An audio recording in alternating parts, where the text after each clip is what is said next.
situé. Je suis urbaniste de formation. Je suis ici au stand de l'Ordre national des urbanistes du Cameroun. Et ici, nous sommes, on peut dire que c'est une association qui encadre le métier de l'urbanisme et qui encadre également les membres, qui sont notamment les professionnels de l'urbanisme, qu'on appelle les urbanistes. L'urbaniste, c'est un professionnel qui est chargé de l'aménagement, il est chargé d'imaginer, il est chargé de transformer les espaces urbains. Donc, comment est-ce qu'il le fait? Pour le faire, il doit prendre en compte plusieurs éléments. Il doit prendre en compte l'environnement, il doit prendre en compte les infrastructures et surtout, il doit prendre en compte les politiques publiques. Alors, concrètement, dans quoi est-ce qu'on retrouve un urbaniste?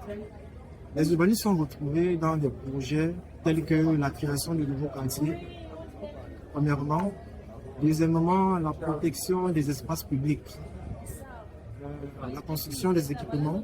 Quand on parle des équipements, dans le langage urbanistique, on fait allusion à tout ce qui est école, centre de santé, tout ce qui est parc, tout ce qui est jardin public, etc.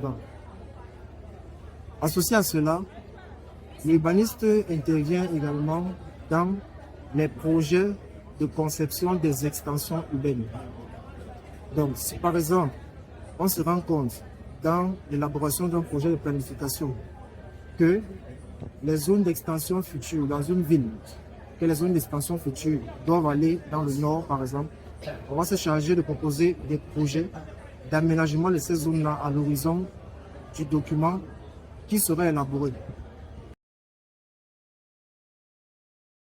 Il y a 4 documents de planification urbaine au Cameroun.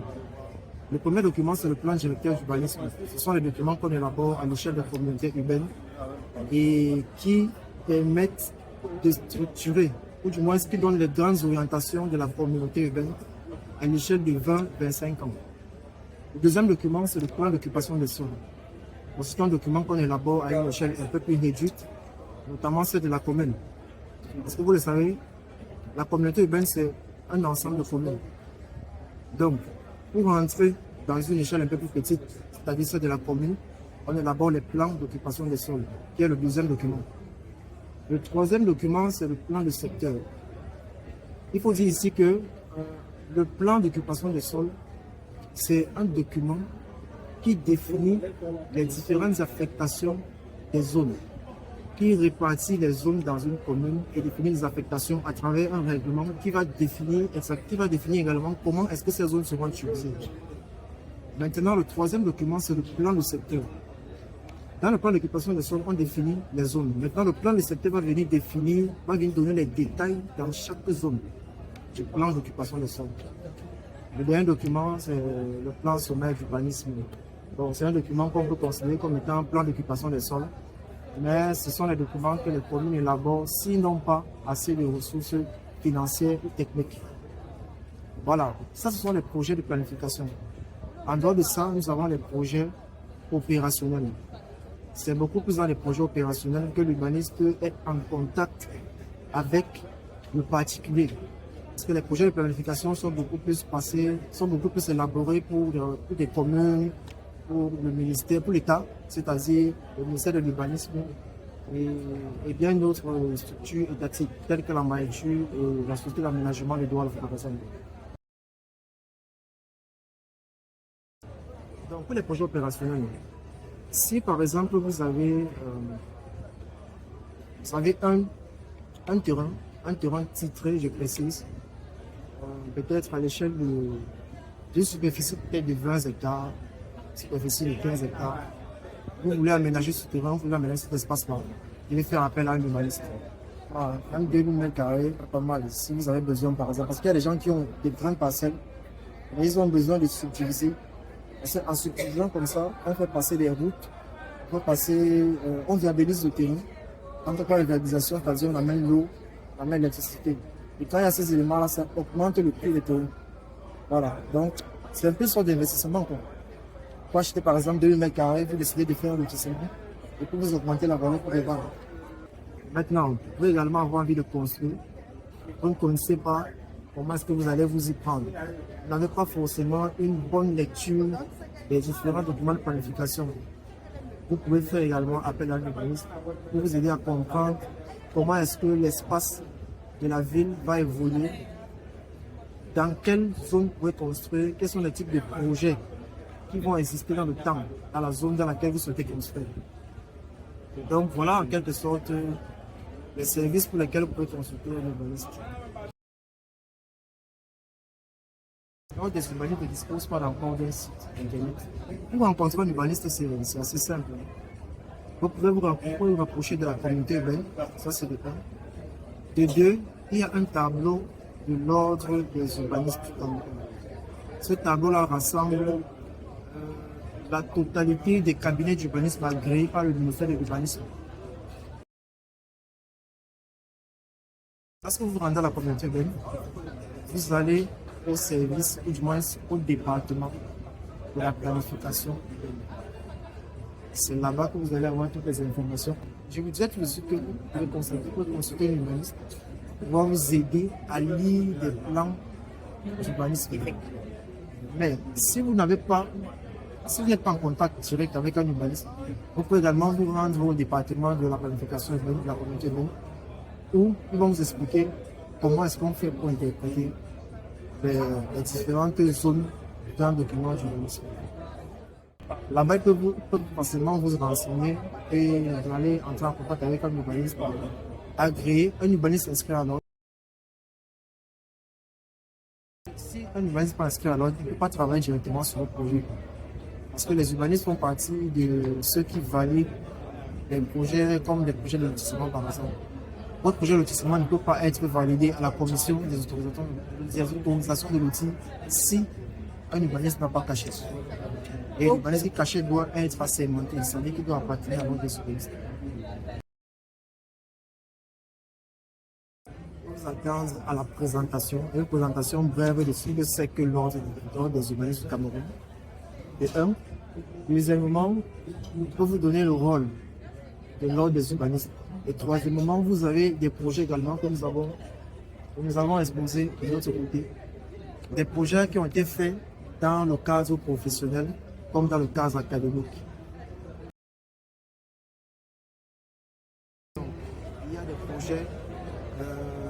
projets de Master 2 qui ont été réalisés par les étudiants de l'école africaine des métiers de l'architecture et de l'urbanisme. C'est une école d'architecture et d'urbanisme située au Togo, à Lomé. Donc, c'est d'ailleurs l'une des meilleures écoles en Afrique en termes de formation d'architecture ou d'urbanisme. Donc, si vous avez un baccalauréat, vous vous rapprochez du ministère de l'urbanisme parce que c'est eux qui donnent des informations pour cette école. Vous pouvez composer à partir de vous.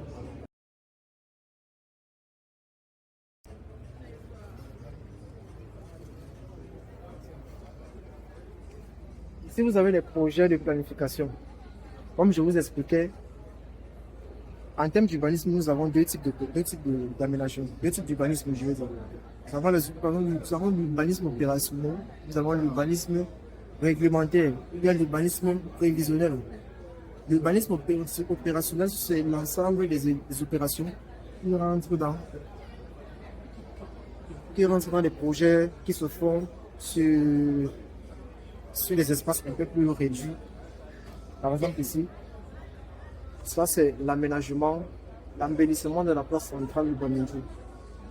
Donc c'est le maire de la commune de Bamendjou qui a passé une commande pour pouvoir aménager un carrefour dans, je veux dire, au centre urbain de la commune de Bamendjou. Voilà. Donc c'est ce projet que nous avons eu à faire.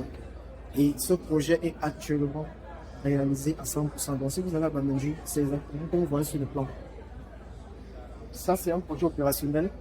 C'est un autre projet opérationnel qui a été fait dans au quartier Makepe, à Douala. Donc, c'est un projet de lotissement ici. Un projet de lotissement qui a été fait. Bon, c'est vrai qu'il a été fait avec étant déjà occupé, mais néanmoins, il était question ici de restructurer l'espace. Parce que l'occupation était, comme on nous dit souvent, hein, c'est vrai que c'est pas totalement ça, mais l'occupation était anarchique. Donc, on a essayé de proposer un lotissement pour pouvoir redresser le tissu. Ici, nous avons les projets, ça c'est un projet prévisionnel. un projet de planification qui consistait à réviser un plan d'occupation des sols. Parce que je vous ai dit, les plans d'occupation des sols sont des documents qu'on rédige à l'échelle de 10 ans, 15 ans. Maintenant, si les 15 ans arrivent et que le plan d'occupation n'a pas été réalisé à 100% comme on l'a défini dans le document, on va devoir faire une révision. La révision consiste tout simplement à aller sur le terrain, relever le maximum d'informations pour actualiser les données et pour reprogrammer un autre, pour recalibrer le projet en fonction des données actuelles. C'est en ça que consiste une révision de document, une révision d'un plan d'occupation de sol. Bon, tous ces projets vont dans le même sens. Ce sont des projets de planification, y compris celui-ci et celui-ci. D'accord. Voilà. Donc, là, nous avons 4 projets de planification et ça, nous avons 2. Ça, ce sont normalement les projets de planification.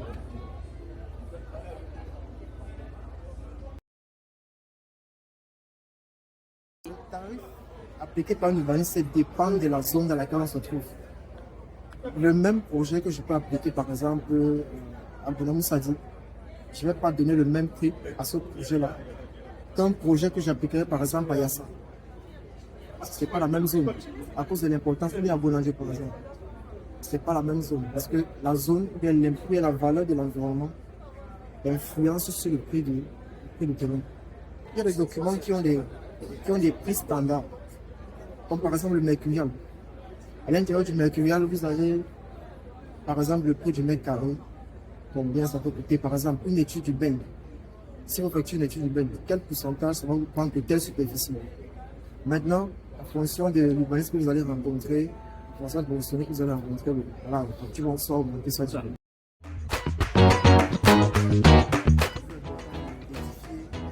De temps en temps, la somme. Parce que vous savez, on se retrouve aussi dans cette anarchie parce que les gens ne connaissent pas.